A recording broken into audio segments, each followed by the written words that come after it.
You know Terry Redlin as one of the most widely collected painters of wildlife and Americana, the creator of radiant landscapes and images reminiscent of a simpler time. Now you have the opportunity to experience an even more personal side of Terry Redlin through his emotional series, An American Portrait, a collection of heartfelt firsts. This series of 7 paintings is a crowning achievement in the vast collection of Terry Redlin artwork. The story follows a young boy growing up in America, feeling the joys and sorrows of many firsts. This is a story near to Terry's heart. They all tell a story, and they tell us something about the painter and his life, and I've always been amazed at how he can paint and make you see his own spirit. This time, the spirit in the paintings is the American spirit. Although the boy and his dog in the painting could be any American boy, the series follows the true story of Charles Langenfeld, Terry's brother-in-law and good friend. The idea for the series came from a brainstorming session between Terry and his son Charles. As his uncle's namesake, Charles thought of combining some of his father's memories with his uncle's. The result was the touching collection, An American Portrait. I think it was personal experiences of mine and some of his, and I kind of married the two together as a typical average family that buys that fixer-upper farmhouse or small house and starts from there and builds the American dream. It spans a 14-year period in the life of a young person, his whole growing up years. And so everything in the picture, it's the same scene over and over, which was a real challenge. The same scene, but all different kind of lightings and different times of the year. That's what gives it the variety. Like all of Terry's paintings, An American Portrait began as a series of sketches.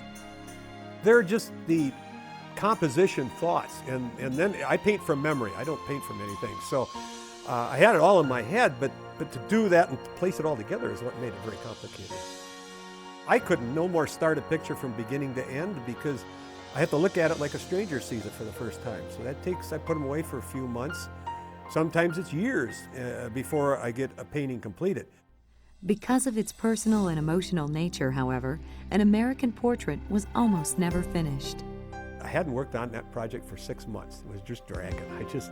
I'll get to it, Chuck, I'll get to it. One morning, I got on the treadmill, and about a third way into the treadmill, all of a sudden they broke in with breaking news in the morning. Here it showed a plane accidentally went into one of the Twin Towers in New York. I thought, oh my God, look at that. What an accident, terrible. Kept on the treadmill watching it, and before I was off the treadmill and done, they showed the second one coming in. Of course, everybody instantly knows it's no accident. And then when I started to hear what was happening, I got so mad at myself, and I got so infuriated that I got off the treadmill, and I hadn't touched that series. I dragged the whole series out of the closet back here. I put them all up, and I've been working on them. I've worked on them ever since. So it went in and out through a 9-year period. And like I say, if it hadn't been for 9/11, this wouldn't exist. I just couldn't think of getting back at it. This is the only way I could hit back myself in my mind, hit back at these terrorists, Oh my God, we got to do something, And then right away I thought, well, what can you do? Well, finish what you've done. Try to show people that kind of thing, that it's what you have to fight for. Or you're going to get taken over by somebody. It's that simple. And so now, all of the emotion, compassion, and appreciation that poured onto the canvas from Terry's brushes hangs in the Terry Redlin Art Center in Watertown, South Dakota.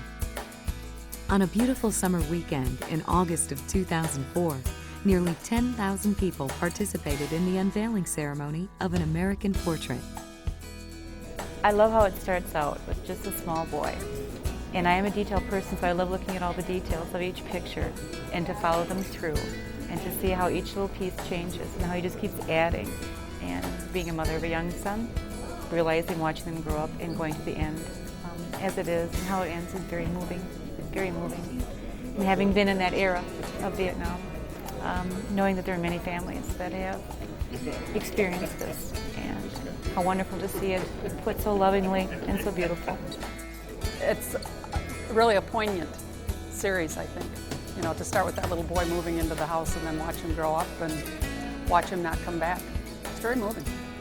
This is beautiful. I like the way it moved and the way the house was rebuilt and new siding and new roof put on, and as it goes through the years, it was a very logical progression of pictures that showed a tremendous story. The weekend of festivities began as the museum opened to thousands of people waiting for their first glimpse of the series.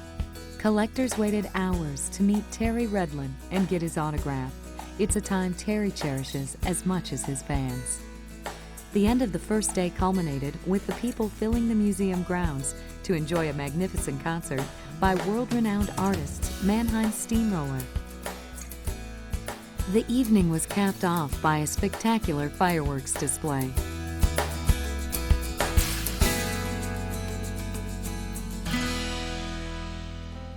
Now it's your chance to step into the world of Terry Redlin and feel the personal experiences that Terry and his family have shared with so many Americans.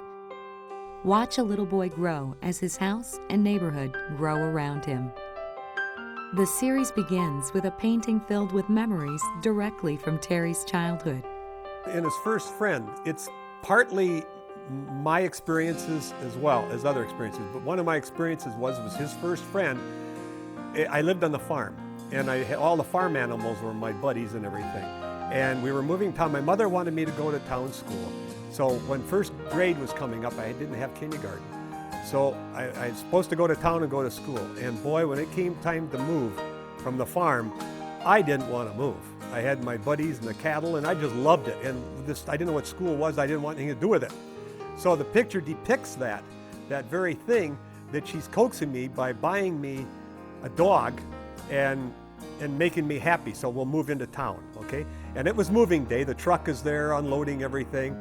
And she's trying to distract me with the idea of I'm getting my first friend here, and isn't this great? And that's a good thing to do. It works.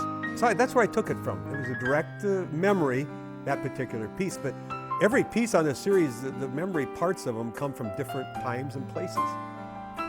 The second painting, His First Day, also heavily draws from Terry's memories.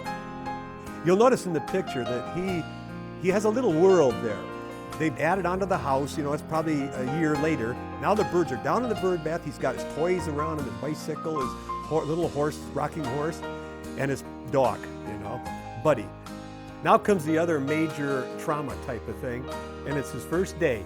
It's the school bus is waiting, and the mother's trying to coax him out of the wagon, his toy wagon, to get on the school bus. He doesn't want to go. I remember that so well. I want to leave my little home now. I loved my first one on the farm, and now this is my second home. I love it here now. And I want to stay with my dog. And the dog is there, and he doesn't know what's going on. He thinks, gee, my friend's leaving me, you know, kind of what it amounts to. So that's the trauma for, at least that I remember, was the first day. The paintings move quickly through the years to his first date.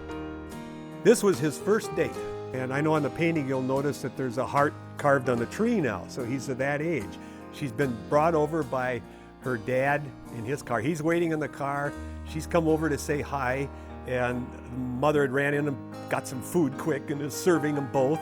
And the dog is right up there too, kind of like, ooh, you know, that's going to be neat. Because that's kind of a trauma thing. You know, the first day in school is traumatic. Oh, I remember that. And your first date is also quite traumatic, and that's those two big things in your life. Soon.